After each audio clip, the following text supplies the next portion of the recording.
There was life before cancer for young Michael Friedman, and in those 15 years, he distinguished himself with a flawless academic record and outrageous sense of humor.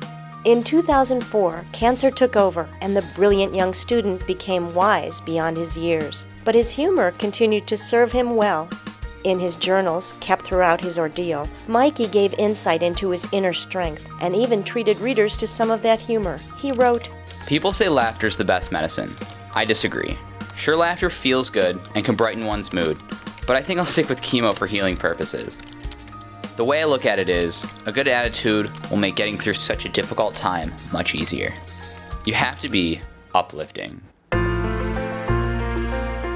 He saw a need for in-the-moment care.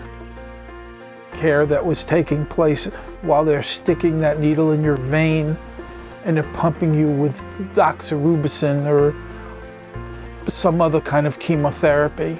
And you started not to feel well and you're lying there tired and your hair is falling out. And you about can't feel it any worse. That's when he wanted to walk into a room and say, here's a laptop computer for you so that you can take your mind off of. Here's a PSP game, here's an iPod. Here's something for you to do right now so that you feel a little better for a half hour, because that half hour is worth everything when you're lying on that bed. Having lived in their shoes, Mikey decided to use his Make-A-Wish to help alleviate the crippling isolation other kids were enduring.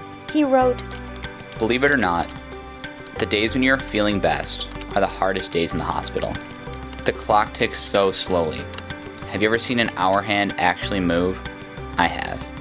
The Mikey's Way Foundation has gained national recognition while never losing sight of its mission. I know from personal experience that these things really help. There's a very strong connection between the mind and the body, and taking your mind off the treatment and having something to do, being entertained, really makes you feel physically better. So far, over 1,000 children in 17 hospitals across the U.S. have received gifts. Be a part of the in-the-moment care that Mikey's Way provides.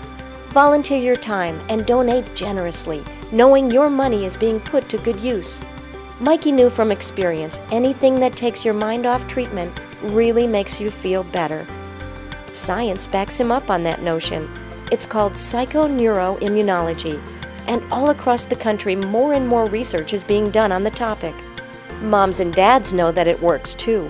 A recent survey shows that 80% report less severe side effects for their child after receiving a Mikey's Way gift.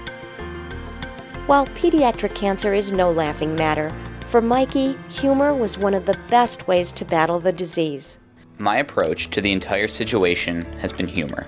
Believe it or not, I found light in the darkest depths of human circumstance. And so I have tried to live my life by this advice and spread it, like the anti-cancer, to all I meet. The cure is contagious like a smile. Nay, it is a smile. Walking down the hall of the cancer ward, I see myself in every bald, pale child, in every lonely pair of disheartened eyes. I approach a child bearing a cart overflowing with gifts, and a nurse whispers in my ear, "I haven't seen him smile like that in months." The cure is metastasized. For Mikey, cancer brought great suffering, but along with it came a life lived to the fullest. All pediatric cancer patients need the ability to connect with family and friends, and a distraction to get them through the day. Please help us help them cope Mikey's Way.